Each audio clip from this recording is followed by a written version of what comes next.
Aamin ako, nagkaroon ako ng bukol. Kasi nung pagtutok ng pagano'n, hindi ako tutok ng pagano'n, paganto. Kasi pagbuelta niya, pagbato niya sa akin ng basura, kinaliluhan ko siya, sira yung damit kong galing. YouTube mo, di ba nag-YouTube ka? Tapos, pag suntok ko sa kanya, lumagapak siya dito, di ba? Kasi yung suntok ko may velo yun, malakas eh. Kinanan ko siya, pinatutulungan ako ng dalawang, yung isa pa niyang kasama tropa ko din si Guy. Nadala lang daw siya ng... Nadala lang daw siya ng... Basta nadala lang daw siya ng yun. Agos.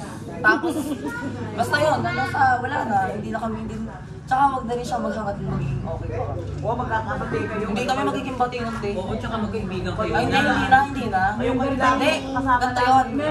Wait, hindi, walang putaki doon. Pagkatapos niya akong ipahiya. Saan ka ba pinahiya? Sa Graceland? Hindi, sa Vicente.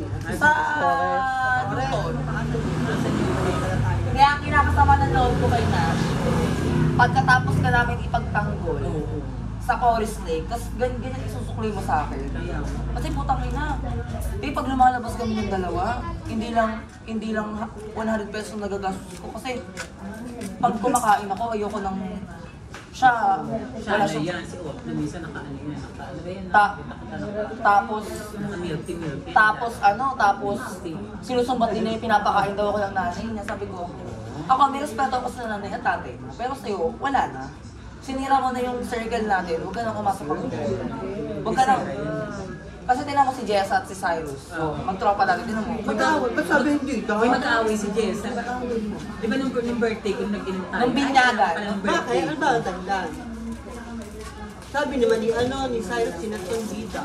Pwede nyo sabihin hindi. Nangyaya. Oo, syempre. Kasi alam ng mga tao na okay sila.